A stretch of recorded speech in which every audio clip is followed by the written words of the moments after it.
ప్రతి ఒక్కరము కూడా అయ్యా ఎటువంటి విషయాలుగా అసత్యాన్ని నడుచుకుంటున్నారు, ఆ సత్యాన్ని విడిచిపెట్టి నీ సత్యాన్ని నీ నీతిని నడుచుకునే కృప ప్రతి ఒక్కరికి దయచేయబడుగాక.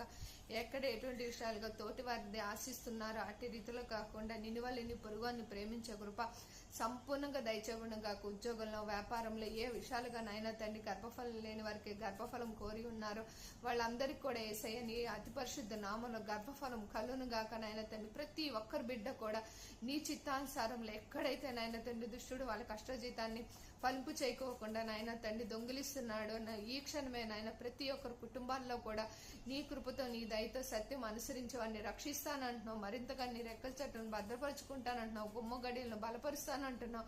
అటు రీతిలో మా జీవితాల్లో ప్రతి ఒక్కరి పట్ల కూడా ఉద్యోగంలో వ్యాపారంలో పంట భూముల్లో ఎవరైతే ఏ విషయాలుగా కష్టపడుతున్నారో వాళ్ళ కష్టజాతాన్ని నూరంతులుగా ఫలింపు చేయబడినగాక, మునుపుడు కంటే అధికమైన మేలు కలుగజేయనుగాక. నాయన తండ్రి గర్భఫలం లేని వారికి యెహోవా బహుమానం అన్నట్టు నాయన తండ్రి ప్రతి ఒక్కరు కూడా ఎవరైతే గర్భఫలాన్ని కోరి ఉన్నారో వాళ్ళందరికీ కూడా గర్భఫలం నాయన తండ్రి నీ చిత్తానుసారంలో జవాబు దయచేయబడుగాక. ప్రతి ఒక్కరి బిడ్డల చదువు పట్ల కూడా నీ కృపతో అన్ని విషయాల్లో తోడైంది, నీ ఆత్మధైర్యంతో నింపి వాళ్ళు బాగా చదువుకున్నటకు నాయన నీ జ్ఞానంతో నింపి నీ వెలుగుతో నింపి ప్రతి ఒక్కరు కూడా నాయన తండ్రి నీ కొరకు వాడబడుటకు సహాయం దయచేయమని వేడుకుంటున్నాం యేసయ్య.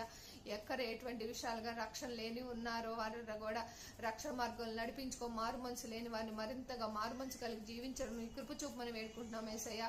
మా గుమ్మగడిలో బలపరిచేవాడు నీవే, మమ్మల్ని ఆశీర్వదించేవాడు నీవే, నూరంతులుగా ఫలింపుచేవాడు నీవే యేసయ్య. మేము సత్యం అనుసరించి నడిచినట్లయితే మమ్మల్ని తప్పకుండా దీవిస్తానంటున్నాం, ఆశీర్దిస్తానంటున్నాం, నూరంతులుగా ఫలింపు చేస్తానంటున్నాం. అటు రీతిలో ఎటువంటి విషయాలుగా నాయన తండ్రి ఎండిపోయిన స్థితి ఉందో దాన్ని పూర్తిగా నువ్వే మంచు వంటి ఆకాశము నుండి మా నాయన తండ్రి కురిపించు, మా జీవితాల్లో చక్కటి సంతోషాన్ని దయచేసి ఉన్నాను రూఢిగా నమ్ముచ్చు. ప్రతి ఒక్కరి పట్ల కూడా గొప్ప కార్యాలు జరిగించుకోమని, నీ నామానికి మహిమ తెచ్చుకోమని, నేను గణపరిచే వారంగా మమ్మల్ని ఆశీర్వదించమని మనస్ఫూర్తి కోరుకుంటున్నా. యేసుక్రీస్తు పరిశుద్ధ నామంలో అడిగి వేడుకుంటున్నాం తండ్రి. ఆమేన్, ఆమేన్, ఆమేన్. Thank you Jesus. God bless you అండి.